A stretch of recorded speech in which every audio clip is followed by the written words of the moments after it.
American South, he's always there, fighting for freedom over land and air. G.I. Joe! Hello everybody, Mac here. Welcome back to the show. We are going to take a walk down memory lane. We are going to go back to that bygone era known as the 80s, more specifically the end of the 80s. But before we do that, if you're here and you haven't subscribed yet, go ahead and hit that subscribe button. And while you're down there, go ahead and give the video a thumbs up, hit that like button. It really helps get things out there into the algorithm, helps the channel grow. I would appreciate it greatly. Also, check out my Ko-fi page, join the Steel Corps, and help us start to build this community of toy collectors where we get to talk about this crazy hobby of ours. Now, back to the 80s. The year was 1989. The G.I. Joe Vintage series had pretty much splintered into a bunch of different factions. We had Tiger Force, we had Python Patrol, we had, I think it was called Sky Patrol, and we had Slaughter's Marauders. Now, the purpose of these repaints was an easy cash-in on molds that already existed. Creating these new factions, creating new paint jobs, new paint decos, on toys, models, molds that already existed. It was an easy way for companies to make money. It was an easy way for them to try and inject new life into the series. Arguably, this is where the idea of repaints on this scale started to happen. And we've been seeing that in the Classified series with the Tiger Force and Python Patrol. I wouldn't really count Night Force in on that, not yet, because none of the Night Force characters are actually repaints. A lot of the Night Force characters we've been getting in Classified have been new, have been their own thing, with the exception of Tunnel Rat. And if you've been following me on Instagram, you know I've really been into Night Force lately. Now back to Slaughter's Marauders. That was one of the last factions that I was aware of. They came out in 1989. I went to high school in 1990. Kind of dipped out of toy collecting for a while. G.I. Joe fell off my radar.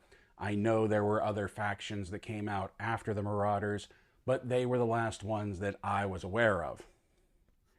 Now, I have to admit, even when I was collecting in that final year, I was not into the Marauders.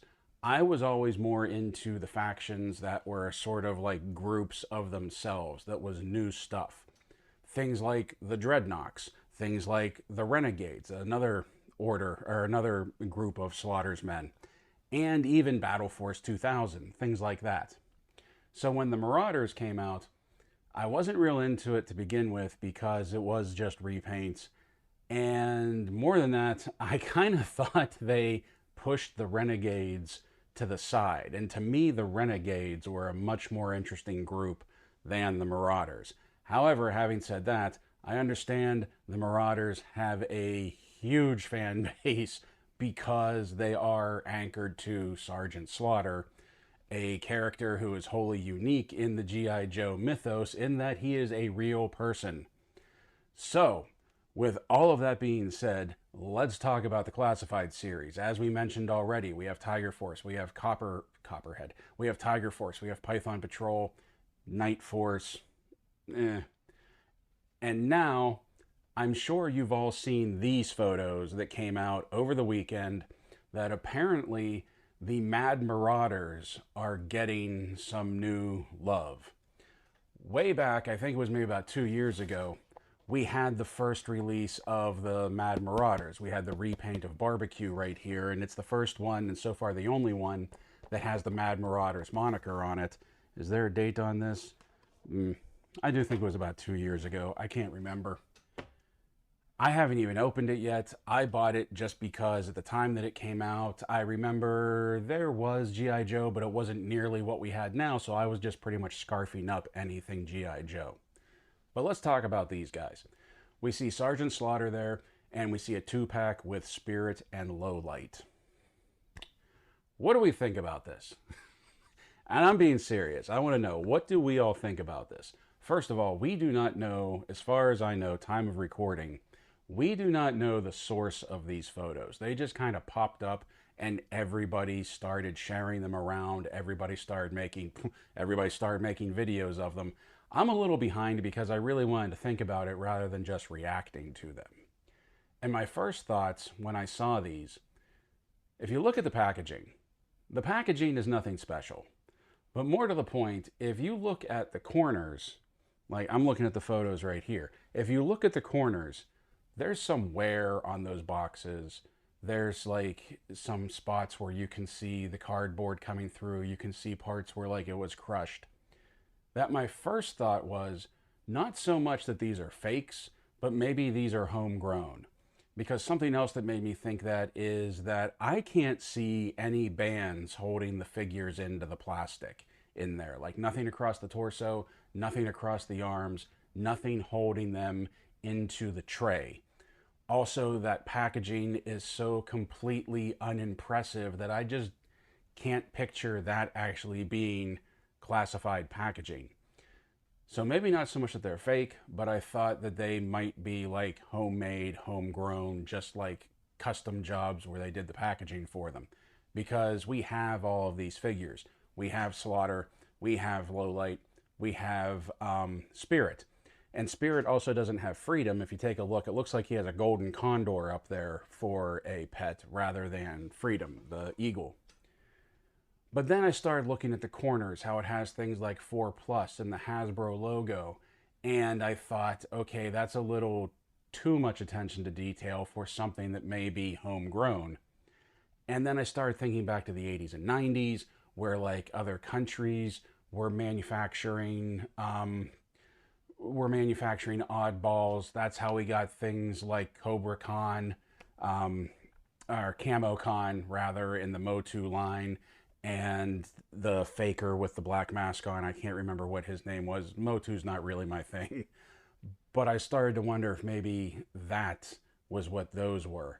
Because I just find it really interesting that something got to this production level and there was no word about, like, that they were coming down the line, no hints that these things were being made.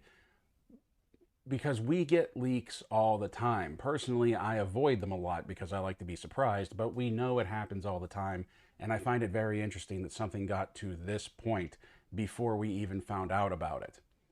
Now, if this is real, just my own take on it, I don't want to say it's the breaking point, but this might be the point where I say, I don't need everything that Classified put out.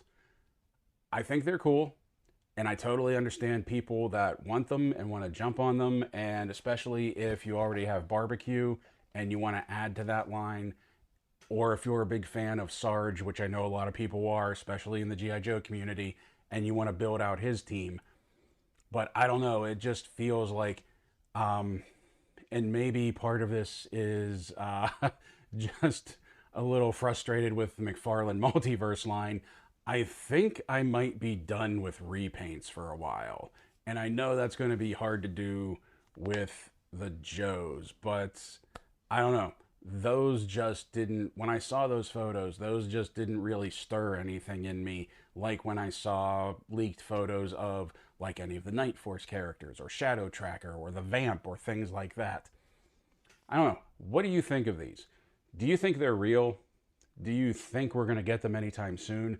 Maybe these are just test shots. Maybe this is just like, and that's why the packaging is so bland. Maybe these are just test shots and there's not even anything official yet. They're just spitballing.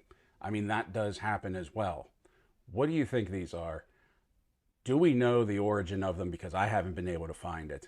And how excited are you for the Mad Marauders? Oh, and that's the other thing. The Mad Marauders, instead of calling it Slaughter's Marauders, I have to think that has something to do with name rights, copyright, things like that. That, like, if they called it Slaughter's Marauders, they may not have as much freedom to do what they want with the line because it would be tied directly to Sergeant Slaughter, whereas with the Mad Marauders, you just sort of put Slaughter in a group and it doesn't have his name attached to it. That's kind of why I think they changed the name, because I know there was a lot of speculation about that as well, but I really think it has something to do with, like, rights.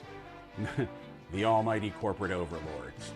So let me know what you think, leave a comment down below, and until next time, play well, stay safe, stay healthy, and as always, thank you for watching.